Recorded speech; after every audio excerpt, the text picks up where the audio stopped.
আপনি রাস্তায় গাড়ি থেকে টাকা তুলবেন সমঝোতার ভিত্তিতে, এই রাইট অধিকার কে দিছে আপনাকে? আপনি এস্টাবলিশ করলেন যে আপনারা চাঁদাবাজি করেন, নাম্বার ওয়ান।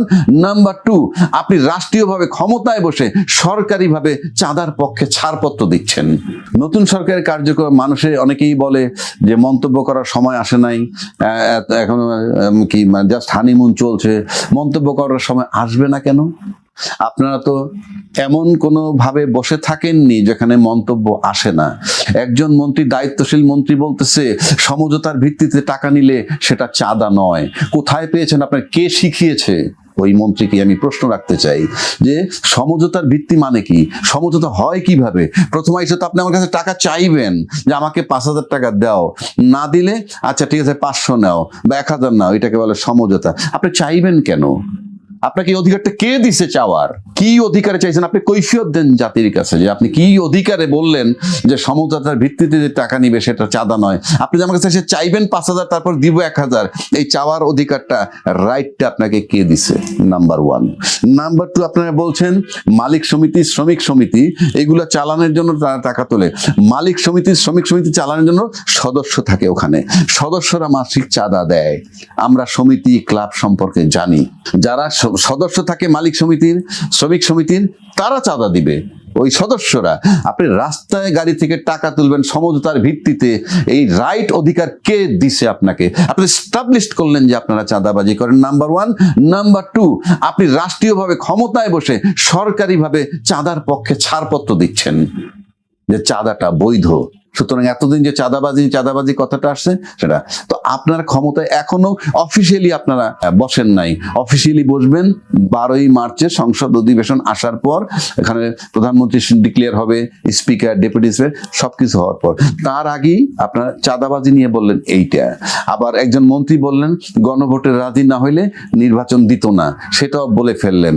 আরেকজনে কি বললেন? বাংলাদেশ ব্যাংকের গভর্নর চট করে আপনি সরিয়ে দিলেন। আপনি সরাইতেই পারেন, কিন্তু তাকে যে সরাইলেন কি কারণে, কি বেসিক, কোন রিজন দিয়ে আপনি সরাইতে পারেন? ঠিক আছে, ফাইন।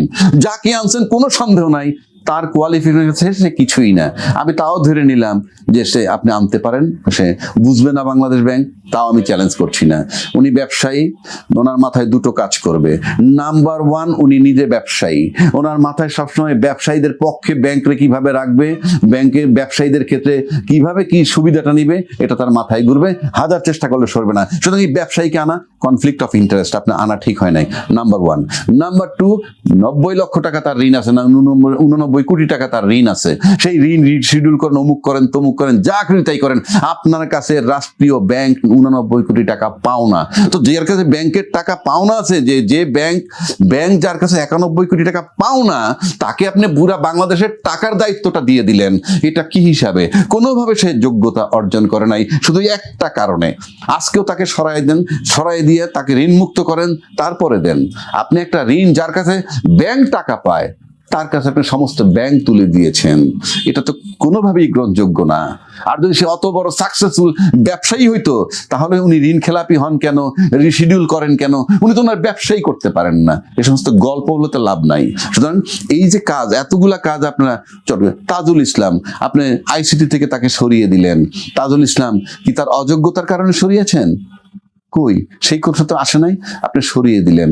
কেন সরিয়ে দিলেন? বিকজ তাজুল ইসলাম যেই মনোযোগের সাথে, যেই একাগ্র চিত্তে যে মামলাগুলো সে করতেছিল, জুলাই চেতনার পক্ষে থেকে মামলাটা করতেছিল, যেখানে গণহত্যা হয়েছে, আয়নাঘর হয়েছে, বিডিআর হত্যা হয়েছে, শাপলা চৌধুরী, সেই বিচারগুলা করতেছিল। সেখান থেকে সরিয়ে যাকে দিয়েছেন তাকেও আমরা চিনি, যে ছিল আগে তাজুল তাকেও আমরা চিনি। আমি তো মনে করি এটা স্রেফ আপনারা বিগত সরকারের পক্ষপাতিত্ব করার জন্য নাম্বার ওয়ান বুঝাইলেন তাজুলকে সরাইয়ে, যে আমরা আসার পর তাজুলকে এই জন্য সরাইছি যে এর আগে আমরা আসার আগ পর্যন্ত তাজুল সাহেব যে কাজ আইসিটিতে করছেন ওটার দায়িত্ব আমাদের না। এইটা আপনার সেফ সাইড নিছেন। দুই, যাকে আনছেন সে নিশ্চয়ই ফার্ম ডিটারমিনেশন তার আছে কিনা সেটা আমি জানি না, তবে আমাদের কাছে আমরা দেখব ফলাফল কি হয়। যদি দেখি যে হ্যাঁ ফলাফলটা জুলাই চেতনার পক্ষে যারা ছিল তাদের বিরুদ্ধে র্যান্ডম যাচ্ছে, তখন আমরা ধরেই নিব তাকে আনাই হয়েছে ওই প্ল্যান করে, যাতে করে জুলাই আন্দোলনে বা জুলাইয়ের সময় যে অত্যাচার নির্যাতন করেছে সেটা থেকে যাতে ওই আওয়ামী সরকারের সমস্ত আসামিরা রিলিফ পায়, মুক্তি পায়, সেজন্যই আনা হয়েছে। সেটা ফলাফল বলে দিবে, এখন আমরা বলতে পারতেছি না।